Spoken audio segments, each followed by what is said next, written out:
So I'll explain very briefly the background to this. I was a PhD student myself in UCD in the 90s and did a lot of this work then.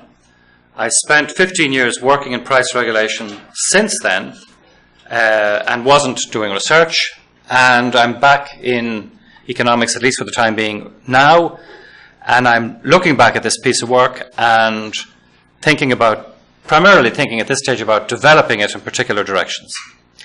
So the paper and the presentation, I have a copy, there is a paper, and I'll give you an email at the end for anybody who wanted to look at that.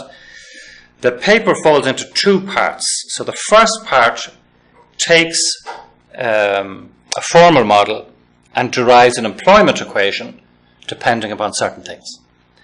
And then the second part takes that equation and calibrates it for Ireland and for particular sectors of the Irish economy. But those two things are completely separate. So you could take the equation and apply it in any economy and any sector to which you thought it applied, for which you had the relevant information, which is primarily employment shares in certain parts of the economy, which is maybe available. Not so clear as whether you can find the necessary elasticities to do the calibration. There's a very complicated slide coming up which relates to air traffic control, and at this stage I'd certainly be interested to apply this approach to air traffic control, but since there are 30 or so air traffic control jurisdictions in Europe, you would need 30 sets of national information, and I'm not sure whether or how to go about doing that. Again, by way of motivation, there was an objection to liberalisation on the grounds that it would cause a loss of employment. And really what this paper is doing is saying you need to remember that there's employment producing whatever it is that's being liberalised, energy, telecommunications or whatever, but there's employment in all of the sectors using those inputs as well. And a second's reflection tells you that there's about 2 million people working in the using sectors and maybe 10,000 in the producing sectors. So that taking things to an absurd limit, if employment vanished in the liberalised sectors, the 10,000, you could still have employment gains from the liberalisation because the scale of the using sector so much dominates the producing sectors. This looks like a piece of history because EU utilities liberalisation happened in the 90s. But in fact, there was a bus strike in Dublin, you may recall, last year.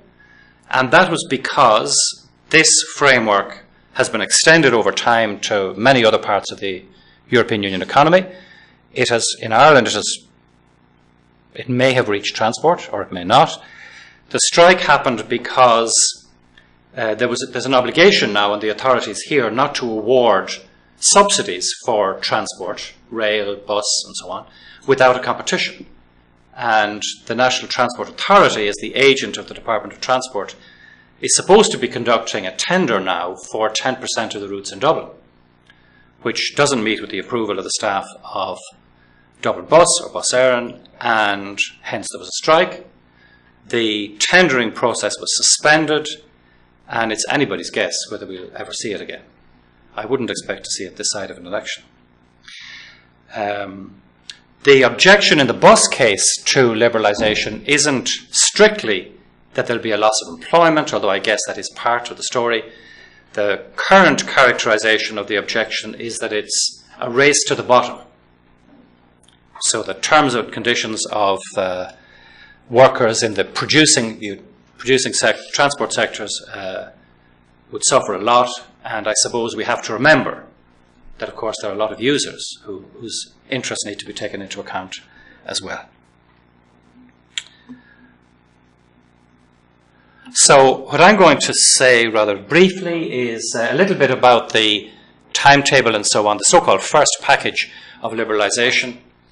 There are some existing studies from the 1990s, but they're very high-level macro models typically, or very simplified models.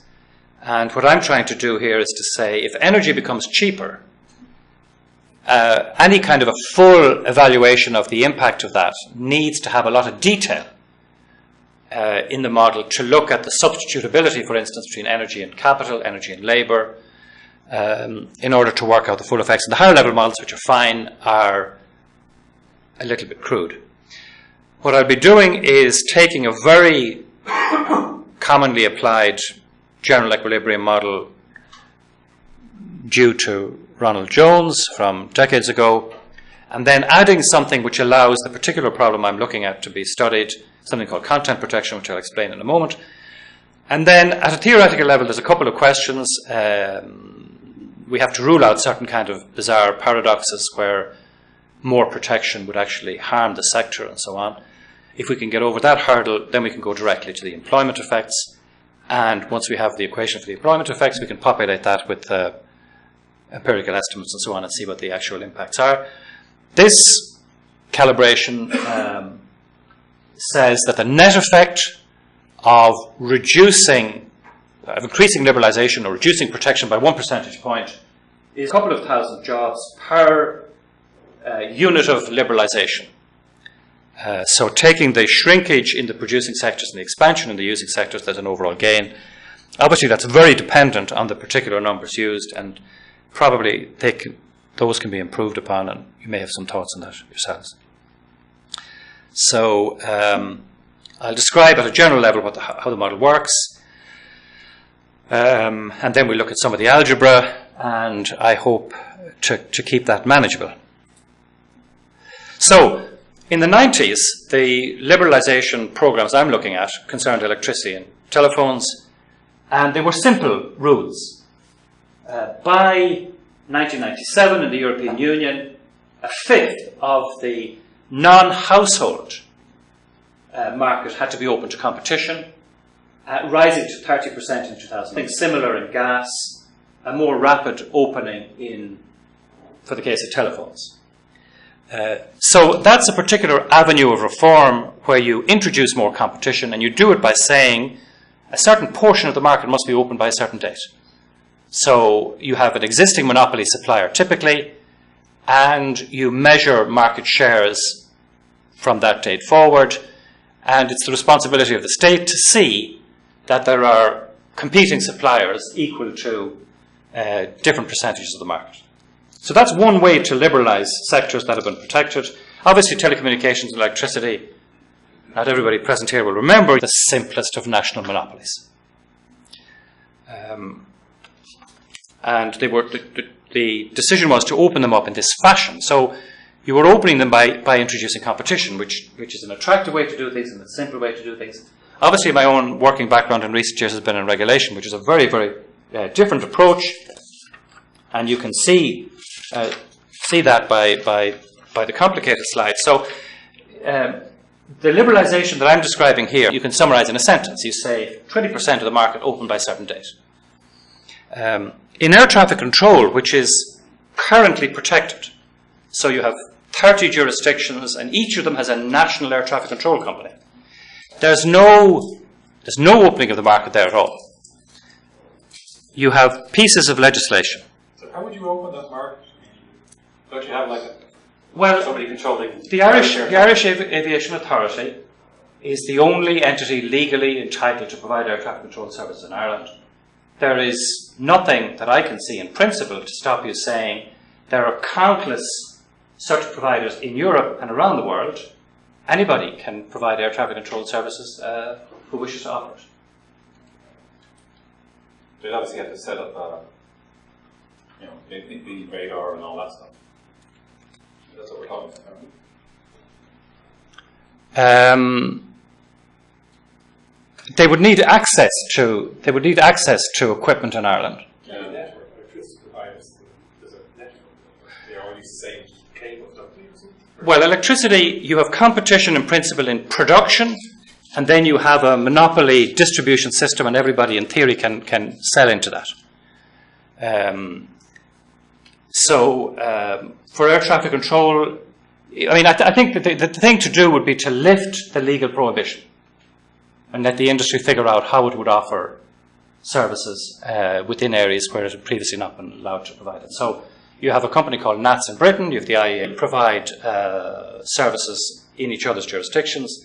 They do actually do it at the margins for technical reasons already. So the Dublin Control Centre deals with Wales because a plane gets to Wales so fast it would be obstructive for the industry to switch air traffic control company, the minute you're off the ground. So there isn't a technical obstacle to doing it. I think technically it is possible for air traffic controllers in China or India or anywhere on earth to do air traffic control in European airspace and vice versa. So it would be possible to go down the route of lifting the legal prohibitions on suppliers supplying outside certain well-defined jurisdictions. So air traffic control is a particularly irritating example because it is absolutely, we have one company providing the service in the US. It's a natural monopoly. And you have 30 providers in Europe protected by national legislation. And you have no momentum to change that currently. So what you do have is you do have legislation.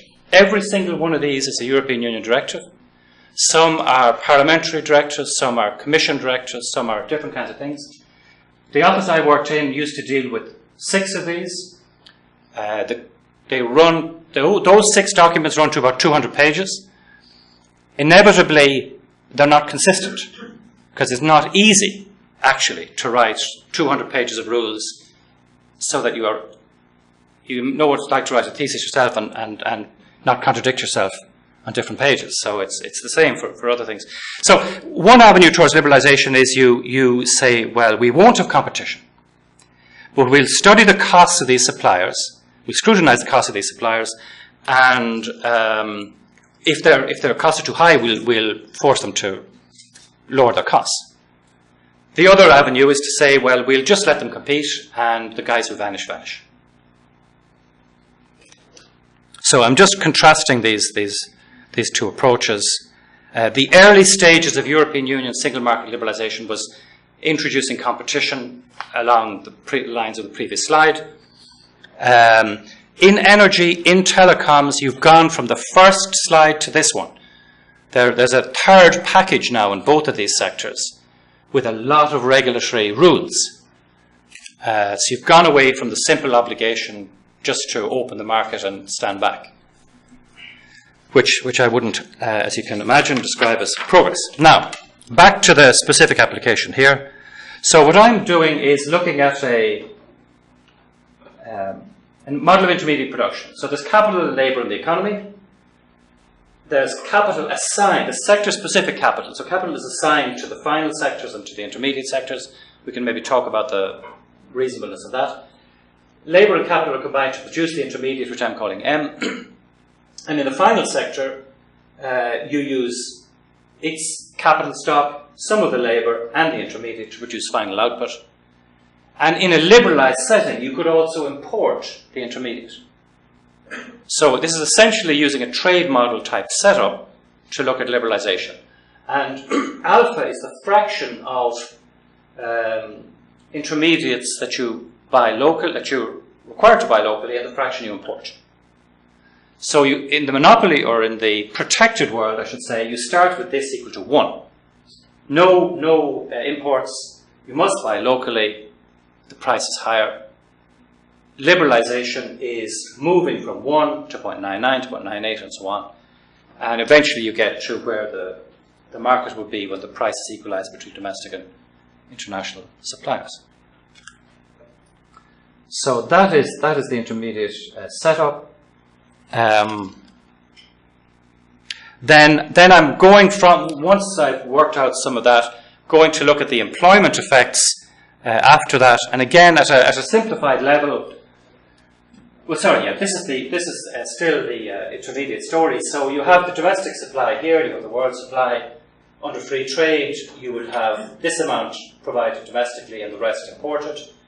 With the content rule set to 1, you have everything supplied domestically. Obviously, there's a price penalty. And what I'm looking at is as you reduce the restriction on importing or the obligation to buy locally, you go from 1 to 0.99 to 0.98, and the tau, the penalty here, falls. So basically, energy becomes cheaper. So you move back down this supply curve domestically. So the domestic energy producing sectors shrink, but the using sectors have a cheaper supply of energy now, the higher priced local stuff, the imported international stuff, and they expand because they are exporters selling into a world market at a world price. So you have lots of employment here, gain of employment in the other sectors. The question is which dominates. So if we look at the labour market, to replicate the conditions of the time, and of course the conditions of today, you need unemployment in the model. So I have a fixed wage generating unemployment, and the employment in the intermediate producing sector shrinks. The other one expands, and the question is whether the solid or the dashed line, as it were, is wider in terms of the employment effects.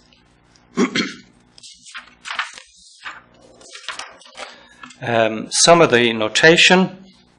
So M, as you know, is the intermediate. It's sold at a price Q. That's endogenous. All of the final sectors, 3 in the calibration, sell their output at an exogenous world price of P. M star is the imported intermediate, if there is any. This is consumption of the intermediate domestic and imported. And the alpha value is the policy variable which determines, at least outside the free trade equilibrium, how much you produce locally, how much you import. This is called a content rule because back in the 50s and the 60s and probably the 70s, there was quite a lot of analysis in economics of content rules. Content rules were, obviously it was a world of a lot of trade restrictions, a lot of high tariffs, and you had, say, American car manufacturers wanted to build their cars in Brazil. So they wanted to get inside the tariff walls and to sell their product more cheaply. And the Brazilians, if they applied a content rule, would be saying, yes, you can do that, but you must have a certain proportion of metal or a certain proportion of other inputs sourced domestically. So that percentage was the content rule, and I'm taking it and applying it to a very different setting, obviously, which is European Union utilities, as the device to replicate the kind of cost penalty from protection. Now, of course, we'll see in a minute, there's a fair bit of detail in the utility using sectors in the model. And what I'm trying to preserve is that sort of general equilibrium feature where you can look at all the cross effects from energy becoming cheaper in terms of substitution towards capital, substitution towards labour and things of that kind. But there's a penalty in that using the competitive model, you have the utility producing sector in the algebra is a competitive sector, but the content rule is driving the price up above what the efficient price would be. So you're missing the natural monopoly features of utility production. You're missing formally the monopoly element of that in order to keep the general equilibrium detail at the using side. So ideally you'd have a natural monopoly model dropped into the general equilibrium setting otherwise. And you'd have to do it to see whether you've got the same conclusions or not. Everything is expressed from now on in terms of percentage changes, so there's a little hat above the variables. So the content rule means there's an imposed share of domestic and imported intermediate, and then there's a weighted average price made up of the share of the intermediate you're buying locally, so to speak, at a high price, and the share you're importing at the world price. And then other things we need are proportions of employment in the different sectors, proportions of cost in the different inputs, and then ultimately we care about labour demand elasticity. If you change the price of the intermediate in the domestic economy, what's the impact on employment? That's particularly straightforward because you've just two inputs. So if the output price rises, you want to produce more. To produce more, you have sector-specific capital, so you can't vary that, so you use more labour. So as the Q price goes up and down, employment in the intermediate producing sector rises and falls exactly the same way. The story is more complicated in the final goods sectors because the relative substitutability of the three inputs there is what matters now. And in principle, cheaper energy might cause the input coefficients you're using, input demands, to shift heavily towards capital if energy and capital were complements. In fact, were highly complementary. So energy becomes cheaper, the final goods sector's technology reconstitute themselves in favour of lots more energy, lots more capital, employment might lose out. So you can't, at a theoretical level at least, rule out employment losses, not just in the utility producing sector, but in the final sector as well, if energy and capital, for example, were complementary. So to get employment growth or positive employment impact in this story, you need limited or no complementarity between the sector you're liberalising and the capital stock, so that the cheapness of production flows through to more employment in the final sectors. And of course, the calibration means you need a number for that particular value when that time comes. So you can write down an equation about employment, not change in employment depending on change in intermediate employment and change in final employment. Employment depending on Q in the way I've just summarised for you. And then in the X sectors, substitutability between the inputs being crucial. In a way, that's, I think, the attraction of this approach, that you look at liberalisation in a way where you're not imposing any technological constraint on the analysis. You're just looking at what the input usage in the final sectors is when after you've liberalised. So you get an equation linking employment L to the intermediate value Q. But what we need is to link it to alpha, which is the policy variable. So we have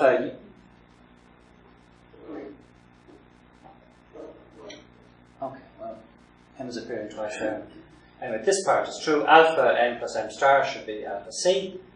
Converting it into rates of change, we get elasticity values again that we need. If we take the effective price, Q bar, the combination of the domestic and the imported price, Q and Q star, jiggle around that a little bit, you get two things that start to matter. S, or what I'm calling S, which is the weight of the domestic price in the average price. So the higher, the less importation, the more the system is oriented towards domestic production, the higher S is going to be. And similarly, S sub tau is the gap, as we saw in the chart earlier, between the effective price and the world price. So the more you're restricted in importation, or the more you're restricting competition, the larger the gap between the effective price and the weighted average price, or between the effective price and the world price. So, you have the possibility of paradox. You have a theoretical possibility of paradoxes. So alpha hat remembers the percentage change in the policy variable. Q hat is the percentage change in the intermediate price, the local intermediate price. And you would expect this to be positive as you increase protection, and force users to use more domestic production. You go up along that domestic supply curve and prices go up. You expect this to be positive. But it might be negative because you have a term up here which is potentially bigger than 1. And that's S sub tau, and that's the gap between the local and the world price. And what's happening is, as you shift production to domestic sources, you're driving up Q. But in the combination of Q and Q star, in the weighted average price, on the demand side, you're making inputs more expensive.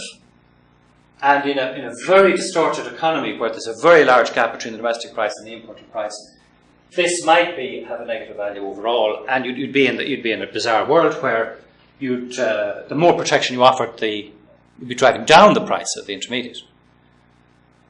So of course that's good for employment in the sense that protection is not having the harmful effect that it normally has. But if you suppose that industries lobby for things that give them higher prices, you wouldn't expect to observe this in practice. But just in terms of eliminating possibilities, that needs to be cleared up, as it were. So then, putting it all together, getting back to L and the content rule, you have the impact on employment of the change in the content rule. Remembering that liberalisation will mean this little alpha hat would be negative. You'd be going down 1.99 and so on. There's the impact in the M sector, there's the impact in the X sectors, and you are going to find, if you don't have those paradoxes, you're going to find liberalising causes a loss of employment in energy and telecoms, producers and so on, an expansion of employment in the final sectors, and you need to populate the model with the calibrate the model to see what the actual values are in particular cases. And if you did have this paradoxical case, you'd have protection raising employment in both sectors, but I don't think we need to take too much time with that.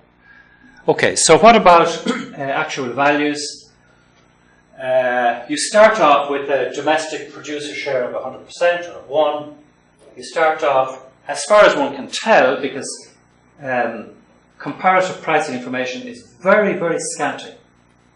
As far as you can tell, there are these sort of gaps between local and international prices, much wider for telephones than for electricity at the time.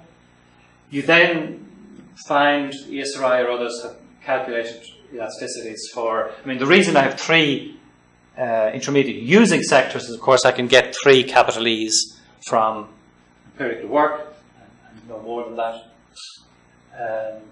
And then you can, so electricity and telephony at the time employing about 2% of the national labour force.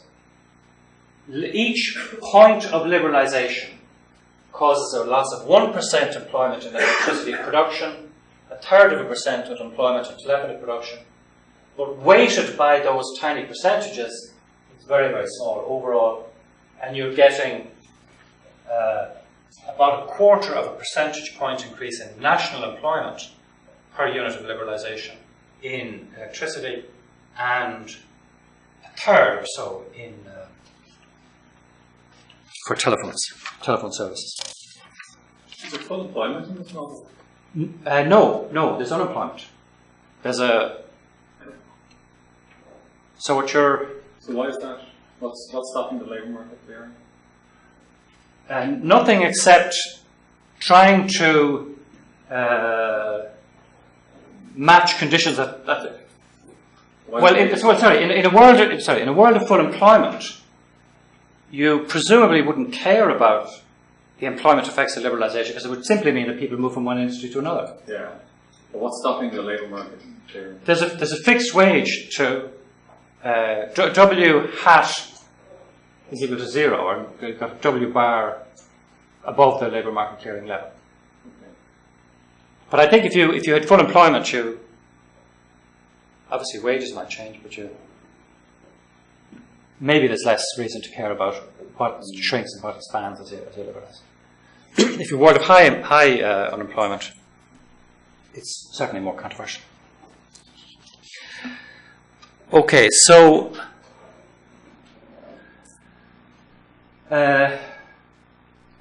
liberalisation certainly raises total employment. The estimates here look very large. Look too large when you consider that there would have been 10, 20, 30 percentage point changes in the content rule implicitly. You're losing the detail of what you would have if you had an explicitly non-competitive utility producer in the domestic economy. You're also losing if you moved from a world of monopoly utility company to competition in utility production. You would also have employment increasing in the new suppliers domestically, as well as shrinking presumably in the old ones. So you'd have more detail there, and you'd have you wouldn't need the content rule then. You would just deal with competition directly in the utility sector. And then, of course, looking at this now, there's a question about whether there's maybe too much focus on employment explicitly, and whether you might want a more general calculation of overall welfare impacts. Is that difficult to do? Well, one of the things I'm trying to do now is to find what's already done. So you can, anybody you ask can tell you, oh, there was a paper 35 years ago, and you can look at that. But it's tracing through what's happened afterwards that's a slow business. So what I'm looking for is ideally to discover that there's already a general equilibrium model with a general equilibrium model of intermediate production with at least some non-competitive intermediate producers worked out. And then I'm looking at there are some papers, but they're very old, looking at overall welfare impacts of competition policy and things like that. Yeah. And potentially that can be tied up to this as well.